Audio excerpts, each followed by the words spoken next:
Hey, salut les crafters, c'est Roger le Vrai. Alors aujourd'hui on est sur Eldercraft pour un deuxième épisode dans lequel on va parler des donjons et on verra également quelques petits détails au niveau des commandes du jeu. Alors je vous laisse d'abord avec une petite vue aérienne du fameux donjon et on ira se rendre dedans pour voir un petit peu tout ce qu'on y trouve. Allez, à tout de suite.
Alors, pour se rendre dans ce donjon, il faudra taper la commande /warp entre.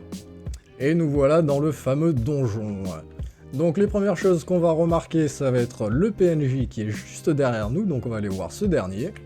Salut toi. Donc il va nous proposer d'échanger des fragments d'orbes rares contre des orbes rares, et avec ces orbes rares, on va pouvoir soit réparer des items avec la forge directement au spawn, ou alors pouvoir aller voir un autre PNJ qui nous proposera d'autres échanges. Donc ce deuxième PNJ va se retrouver juste un petit peu plus loin sur la route, donc au bout du pont. Donc c'est le même, hein, salut, c'est son frère jumeau. Et donc lui il va nous proposer contre des orbes rares, du coup des items modés. Ça va être assez intéressant de farmer ces orbes. Alors comment est-ce qu'on va faire ?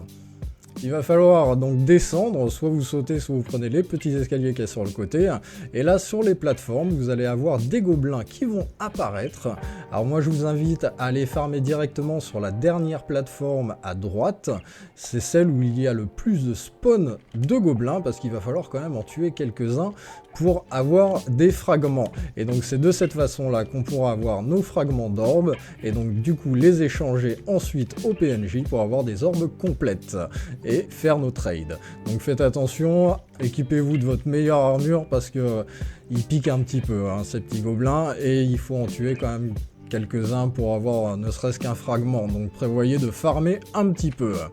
Ensuite on va retrouver de l'autre côté donc le boss gobelin, donc il va apparaître une fois par heure, donc là on va voir si il a spawn ou s'il va nous laisser dans le vent. Donc vous avez cette petite entrée, il suffira de montrer l'escalier, donc comme on le voit dans la vue aérienne.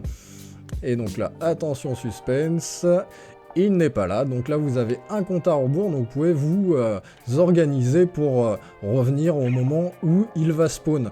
Alors l'orque géant n'a pas énormément d'attaque, donc c'est-à-dire qu'avec une bonne armure en netherite, donc vous allez pouvoir résister longtemps, éventuellement quelques petites pommes d'or, et si vous êtes rangerl, vous avez le slash feed qui va vous aider énormément, mais par contre il a beaucoup de vie, donc tout seul avec une lame en netherite classique ça va être un petit peu long, hein. Donc vaut mieux avoir soit une lame modée, soit le faire à 2 ou à 3, donc tout à l'heure j'ai fait un petit test à 3, donc ça dure 5 minutes à peine, et donc là c'est relativement rentable. Donc cet orc il va nous donner également des fragments où il peut nous drop des orbes. Ensuite on va retrouver donc le deuxième donjon, donc là où je pourrais pas rentrer, donc on le voit un petit peu sur la visite aérienne, mais malheureusement il faut le grade roi pour pouvoir y rentrer, et donc là où on va retrouver un autre boss, ainsi que d'autres mobs donc, qui vont nous donner des loots. Donc là ce sera pour une prochaine, donc normalement là très rapidement, étant donné que j'ai le niveau de métier qui me manque à peine 15 millions, ça va être très rapide pour que j'accède à ce donjon et que je vous fasse peut-être éventuellement une petite vidéo également. Donc voilà pour le donjon, donc ce qu'il faut retenir c'est qu'il faudra donc farmer énormément, donc du coup pour aller faire des échanges avec le PNJ et essayer de récupérer la plus belle épée que vous pouvez trouver. Donc alors on va avoir également le petit PNJ en haut là qui nous échange les orbes donc contre éventuellement du stuff dont l'épée. On peut avoir une petite réduction dans le slash boutique. Donc là par exemple dans l'onglet promotion on peut retrouver la lame du viking, donc là qui est réduit de 24% en termes de prix, donc 570 points plutôt que 750 points, donc ça peut être assez intéressant, c'est une lame qui vous servira énormément. Et si vous avez beaucoup de chance, vous allez pouvoir trouver également la lame monstrueuse qu'on retrouve aujourd'hui dans l'hôtel des ventes. Donc la lame monstrueuse, elle a l'avantage d'infliger 50% de points de dégâts en plus sur les monstres. Donc là ça va être très intéressant dans les donjons parce que du coup ça va nous servir énormément. N'oubliez pas non plus d'aller voir dans le slash skill où là vous allez pouvoir augmenter votre force, votre vitesse qui vous servira également pour le donjon. Donc dans le donjon, je vous ai parlé des orbes pour récupérer donc des items. Donc il suffira d'aller voir donc ce gros monsieur barbu. Salut, on ne me tape pas. Et donc si vous allez voir directement, vous avez donc l'option. Vous prenez par exemple une moissonneuse à patates, il me reste 913 durabilité sur les 20 000. Donc on va pouvoir le mettre dedans. Alors là, je ne vais mettre pas d'orbe pour vous faire l'exemple de la réparation. Mais vous allez pouvoir voir que ça va vous coûter 75 000 d'argent ainsi que 2 orbes épiques. Donc du coup, ça vous permettra notamment les orbes une fois que vous aurez par exemple fait les échanges avec tout le PNJ qui vous intéresse. Ensuite ça vous servira donc pour réparer vos moissonneuses, vos items bien spécifiques qui ne peuvent pas avoir mending. Donc voilà pour la petite parenthèse du donjon. Donc là maintenant on va aller voir quelques commandes sympathiques, notamment le fameux fiche menu. Donc là on va retrouver toutes les informations du métier pêcheur donc sur le serveur, donc le fameux plugin donc, qui a été rajouté avec plein d'améliorations. Donc du coup vous avez les livraisons, donc ça je l'avais un petit peu vu dans la première vidéo. Donc vous avez vos poissons qui vont être sélectionnés pour une livraison. Une fois que vous les aurez tous, vous cliquerez sur la livraison et vous gagnerez de l'entropie. Alors l'entropie c'est quoi? C'est la monnaie du plugin du fiche menu. Donc du coup après ensuite on va avoir le totem, on a la pesée, donc là pour peser vos poissons. Donc vous pouvez jouer donc sur la puissance de l'enchantement entre guillemets, et donc du coup vous pouvez soit gagner un petit peu plus d'argent en les pesant, soit perdre un petit peu plus. Donc à vous de choisir si vous voulez quel niveau vous voulez, donc l'extrême vous pouvez gagner plus 40%, mais vous pouvez perdre également 40% du prix, donc à voir en fonction de ce que vous voulez faire. Donc la station d'éviscération, ça va nous permettre de vider nos poissons, et donc là ça va simplement nous apporter un petit peu plus d'entropie, donc toujours, donc ça va nous permettre, donc il suffira de les mettre dans le menu et ensuite de vider pour obtenir l'entropie, donc vider les poissons. Donc là ensuite les compétences de pêche, donc là je vais pas forcément toutes les énumérer.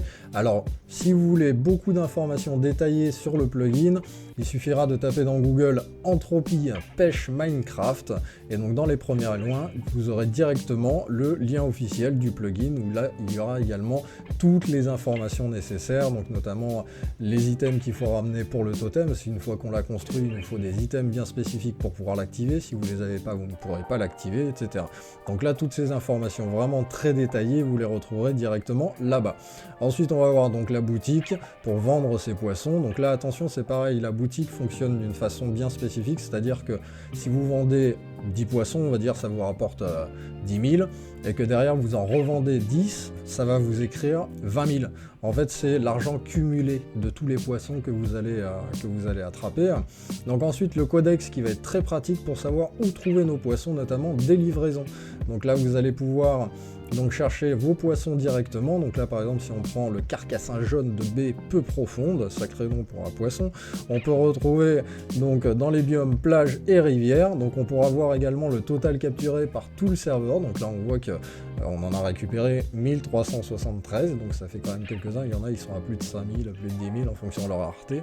Et la première prise, donc il y aura le pseudo du premier pêcheur qui l'aura pêché. Donc comme ça vous avez tous les poissons et vous pouvez récupérer, donc allez voir un petit peu tous les poissons qui vous manquent. Donc faites attention, il y en a qui ont la particularité qu'il faudra pêcher pendant la nuit ou alors pendant qu'il pleut, parce que sinon ils vont pas spawn.